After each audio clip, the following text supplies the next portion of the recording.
Hari Pendidikan Nasional diperingati setiap tanggal 2 Mei sebagai bentuk ungkapan rasa syukur kita sebagai putra-putri bangsa Indonesia yang kini telah bebas menikmati indahnya pendidikan di negeri ini.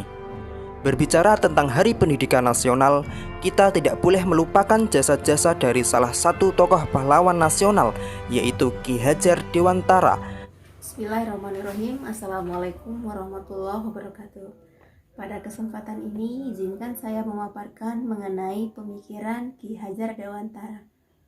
Pemikiran Ki Hajar Dewantara yang sudah saya baca yaitu adanya perbedaan antara pendidikan dan pengajaran, di mana pendidikan itu adalah proses seorang guru memberikan ilmu terhadap siswa, sedangkan pengajaran itu di mana proses seorang guru menuntun kodrat yang sudah ada di dalam diri siswa tersebut.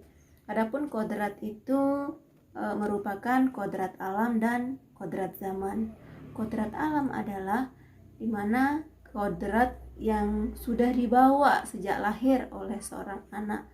Sementara kodrat zaman merupakan kodrat yang terdapat dari zaman ke zaman. Artinya pada era 80-an berbeda dengan era 90-an. Pada era 90-an berbeda dengan era 2000-an.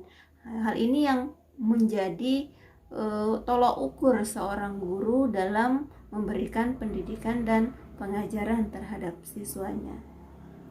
Adapun proses pembelajaran mengenai pemikiran Ki Hajar Dewantara yaitu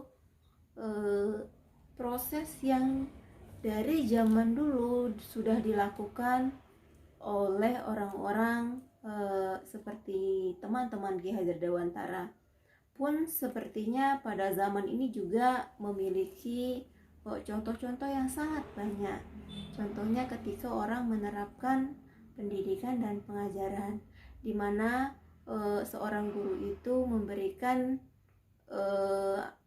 sebuah pengajaran sikap, moral, etika ketika dia sedang menyampaikan sebuah ilmu. Sementara untuk mewujudkan pemikiran Ki Hajar Dewantara ini, yang harus saya lakukan adalah saya harus menanamkan semua pemikiran-pemikiran Ki Hajar Dewantara ini dalam diri saya pribadi dulu. Ketika itu saya terapkan terhadap siswa saya pada proses pembelajaran.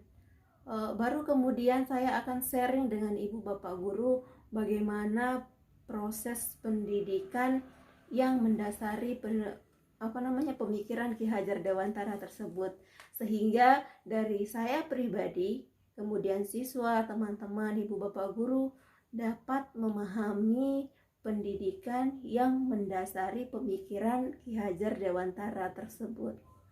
Sudah saya lakukan adalah ketika saya melakukan proses pembelajaran, saya contohnya prosesnya adalah saya harus memahami anak saya dulu, memahami kondisi real dari anak saya yang ada di dalam kelas, di mana mereka semua itu memiliki pribadi yang berbeda, sehingga nanti saya bisa memahami bagaimana cara saya menyampaikan materi itu supaya semuanya bisa memahami dengan baik.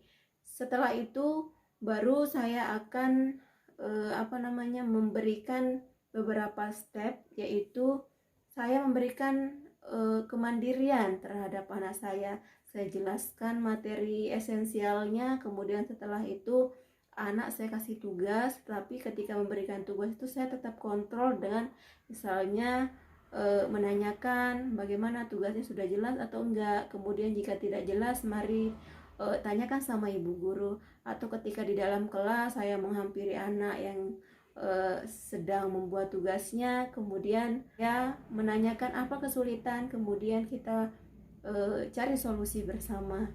Sekian, assalamualaikum warahmatullahi wabarakatuh.